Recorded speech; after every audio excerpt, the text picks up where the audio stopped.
Balikan po natin uli si Dr. Bacolcol, ang direktor po ng PHIVOLCS. Direktor, kanina nabanggit niyo po na hindi naman po dapat ikabahala itong mga naging aktibidad ng Bulkang Taal. Pero may posibilidad po ba na maitaas ito o ang alert level ng bulkan? As of now po, there is no indication that we need to raise the alert level from 1 to 2. Yung eruptions na nangyari kanina were short and weak. And there has been no significant increase in volcanic earthquakes or even yung sulfur dioxide emission. But patuloy pa rin naman tayong isusuri yung mga datos natin at kung magiging mas madalas o mas malakas pa ang pagsabog, then saka natin itaas ang alert level from 1 to 2. Okay. Director, may mga naitala po ba tayong volcanic tremors o ashfall? Over the past 12 hours, nakapagtala po tayo ng 10 volcanic earthquakes.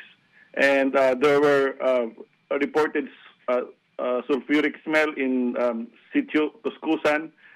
Ito ay nasa barangay Boso-Boso in Laurel, Batangas sa western side. Pero wala po tayong report na nagsasabi na may ashfall mula sa mga komunidad sa paligid ng Bulkang Taal. Pero again, our monitoring teams and the local DRM offices will continue to verify ground reports, and PHIVOLCS will immediately issue an advisory once ashfall or yung sulfur smell ay naging widespread. Director, kasunod po nitong mga aktibidad ng bulkan, may mga lugar na po bang inirekomenda na dapat iwasan po muna ng publiko? Yes po, again, entry to the Taal Volcano Island remains strictly prohibited. Yun po yung permanent danger zone natin.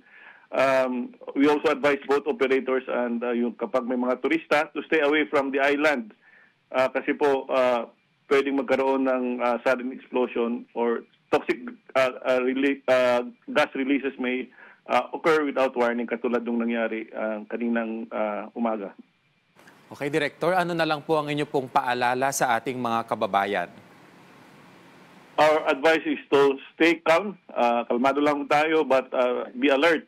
Always listen to the official updates from our office, sa mga LGUs at kanilang local DRMO officers.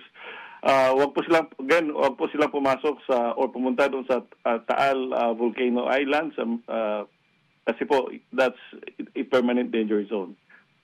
Okay, maraming salamat po Dr. Teresito Bacolcol, ang direktor ng PHIVOLCS.